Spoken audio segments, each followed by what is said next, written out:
claiming impairment from a junior right holder. We're asking them to go through the administrative process with the chief engineer before they go to court, guessing that there will be those impairments. Some more discussion of who can be in those areas and the ability to form water conservation areas, which would be a voluntary reduction in your water use. It can be by one individual who has a feedlot and just wants to move the amounts that they can pump. To get that, they may have to show that they're making a reduction overall, or it could be a group of people. We have local enhancement management areas. So there's been some work on those changes. The department is using water technology farms. If you ever have a chance to visit one of our new water technology farms, they're demonstrating new techniques. One of them's called I think there's just this is the dragon line, where you take a center pivot and take the water down with rubber hoses. And so you're spreading it on the ground instead of in the air. They're getting good success with that. They're getting much better success with water probes. So if a farmer can test how much moisture there is in the soil, they found that people are delaying start of irrigation 2 to 3 weeks. They can turn off irrigation earlier. So unfortunately, with those things happening, we still have a governor who has not been proposing that we pay the $6 million that's required by statute into the state water plan. We are also out of a drought in Kansas, and that means less money is going to be coming into the state water plan. All the municipal water users pay a base on how much, or pay a fee on how much water you use, and if you're not watering your lawn, less is coming in to the state water plan. So they're thinking we'll get $3 million less this year.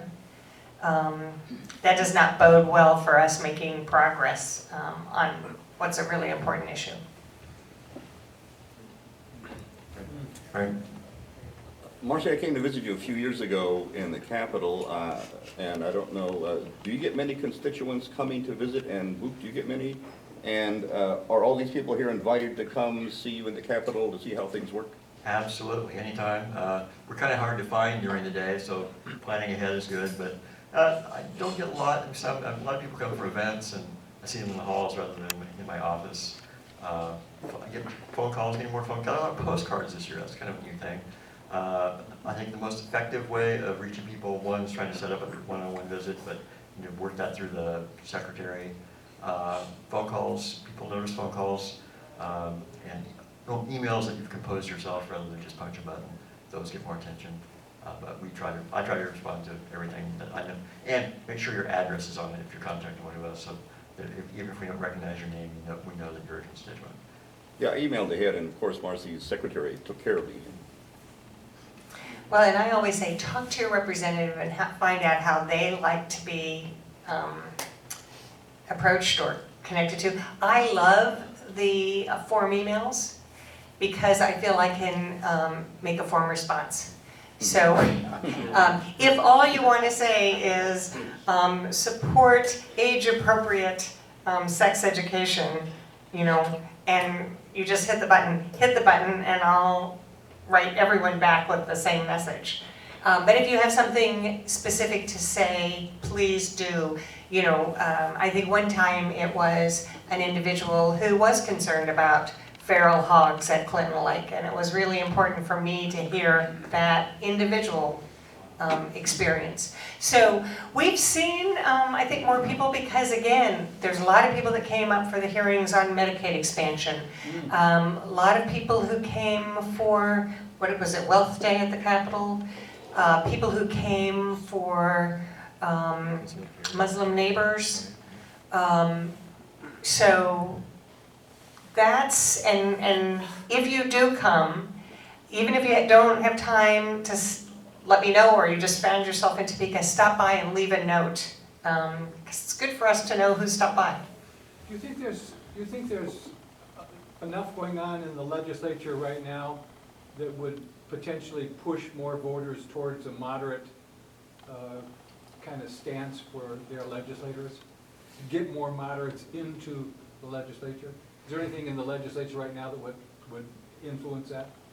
That's probably been one of the advantages of having the governor veto some bills, Right. because then it's been very clear to see if your representative voted to override Right. or not. Right. And you hear more about those issues. So clearly, there's a much better understanding that Medicaid expansion is not just helping the people who'd be able to get insurance, although it is, and it makes a lot of sense for them, but it also makes sense for the providers, Hospitals? hospitals, our community mental health center, Right. so that they can provide affordable care for the rest of us. So I think that's been something people really noticed, whether or not their representatives voted on the tax issue. So you see it the first time, but then if it's an override, people are watching, there's much more news about it. So I think those are two issues that are going to be really important in the 2018 elections. Great, great.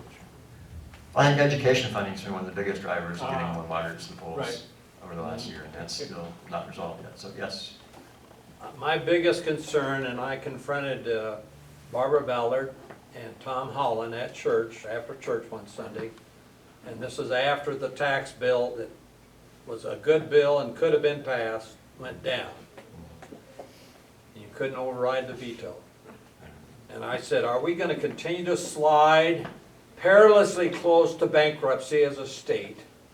Or are we going to come up with a plan in this legislative session that will stem the tide of this bankruptcy?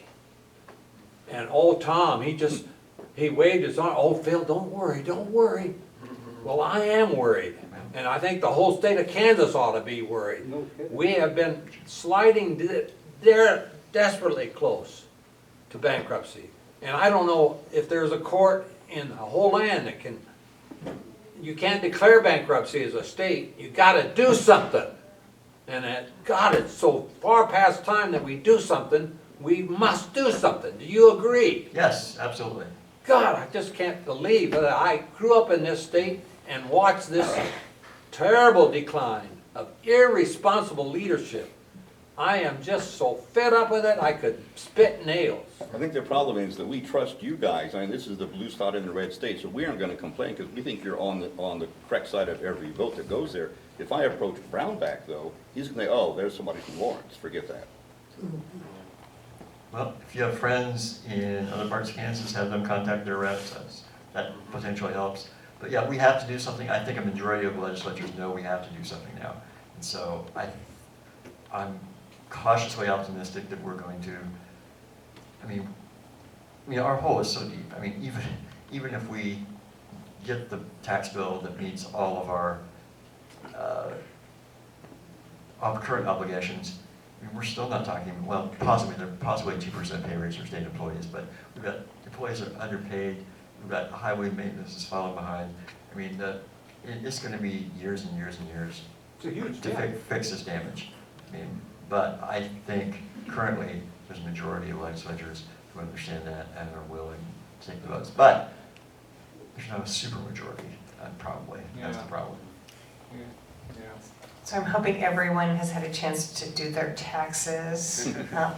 If they do and can send it in electronically, do that.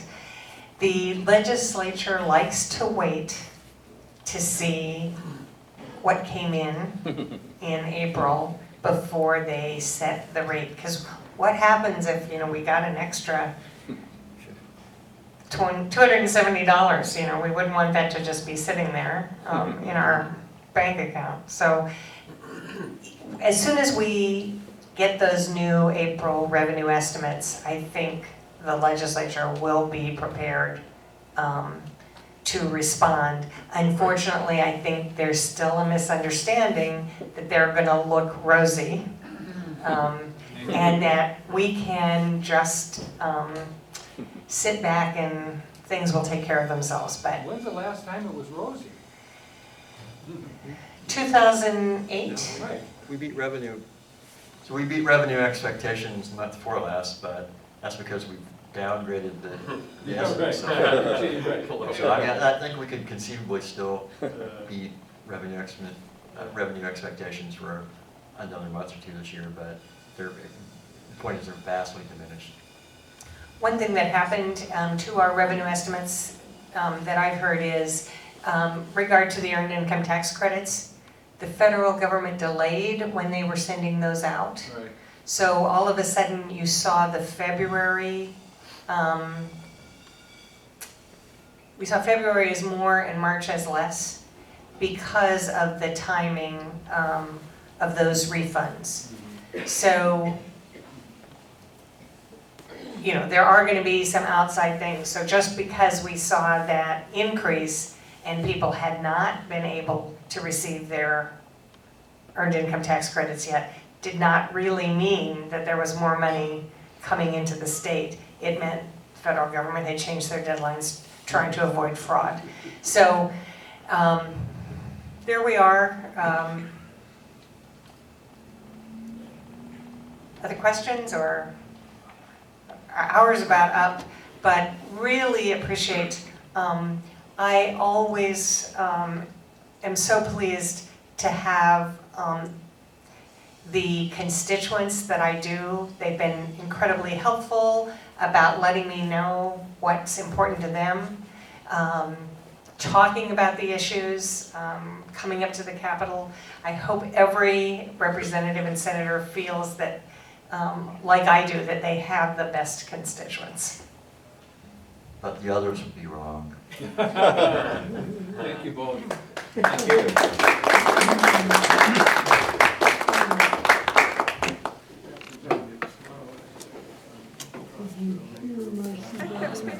Oh, we didn't talk about strong beer.